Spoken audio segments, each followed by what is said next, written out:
and welcome to the OANDA Market Pulse Morning Market Snapshot. My name's Craig Erlam, Senior Market Analyst at OANDA. Now in these series of videos we're going to look to give a preview for the day ahead, highlight any key events, and with it being Monday, also provide a bit of a snapshot for the major events for the week ahead as well. Also give an idea of what the early morning trading is like so far in Europe, and give an impression of what we've really carried over from the Asian session as well. Now so far in the day we are seeing equity indices trading in the green across the board. We had a positive lead from Asia as well. I do think at the start of the week, with it being a bit of a light data session, which we'll touch on in a second, I do think there is going to be an element of people readdressing the events from the ECB last week and trying to get a better idea of what this really does mean for the markets. Of course, last week we had the big, the positive reaction initially to the stream of measures that were adopted by the ECB, interest rate cuts, increasing quantitative easing, the addition of corporate bonds, etc. And then we had the big sell-off which followed it because Mario Draghi noted that they're not envisaging any further rate hikes to come following these measures. So we really did get this kind of mixed response in the markets overall. So I think we're going to see an element today of people starting to take this more on board and try and determine what it's going to mean for the markets. But overall this week there is going to be a big focus on central banks again, which we'll touch on in a second. Now across the other markets we've got yields in Europe slightly lower again. That's probably primarily a reflection of what happened from with the ECB last week. We are seeing the dollar gain. We're seeing euro, pound, all slightly lower. The Australian dollar as well. So we are seeing a bit of a dollar-driven moves today in the FX space, and in the commodity space as well. We are seeing Brent and WTI trading lower, but mostly the rest of the other commodities really are trading slightly higher today. Gold, silver, copper and the like. Just WTI and Brent crude really letting the side down here on the commodity space.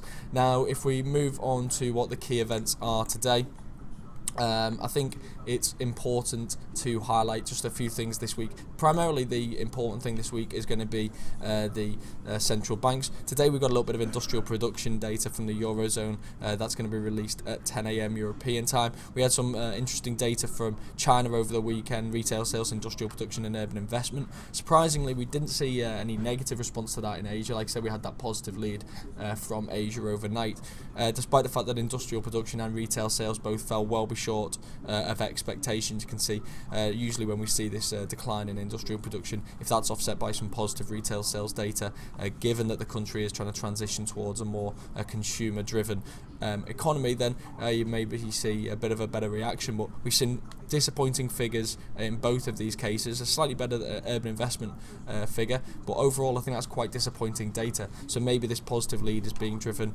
by expectations that we're going to see further monetary and fiscal stimulus off the back of this in order for the government to try and hit those 6.5% to 7% targets for 2016. But like I said, the key thing this week is going to be those central banks. We're hearing from the Reserve Bank of Australia overnight tonight. We've got the minutes being in the form of minutes from the previous meeting being released. We're also going to hear from the Bank of England on Thursday.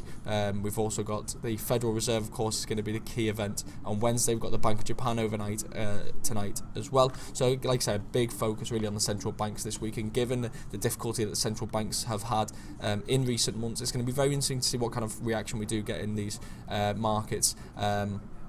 I think it's very important that what we've effectively seen so far in the markets in response to what the central banks have said hasn't necessarily been what we've become accustomed to. We saw the Bank of Japan recently, I think it was at the end of January, they cut interest rates from 0.1% to minus 0.1%, joining that negative rates club, where it consists of some of the so the Swiss National Bank and the European Central Bank and a few others, and yet the yen continued to rally off the back of that. We had one day of losses and then the yen continued to rally off the back of that. We saw the ECB, of course, announce this massive bunch of measures last week, and the response wasn't exactly what maybe Mario Draghi and the other policymakers would have anticipated, and people in the markets caught a little bit off guard as well. So it'll be very interesting to see how the central banks this week communicate their message, how effective they are in doing so, and really what the markets do take from this. We're not expecting any changes in terms of interest rate cuts or hikes, but a message is what's going to be extremely key for this week. For more in-depth news and analysis, check out OANDA Market Pulse at marketpulse.com. You can also find out more about OANDA and sign up for a free demo account at oanda.com. Here you'll also get access to OANDA Forex Labs, which has a lot of great tools designed to help you with your trading.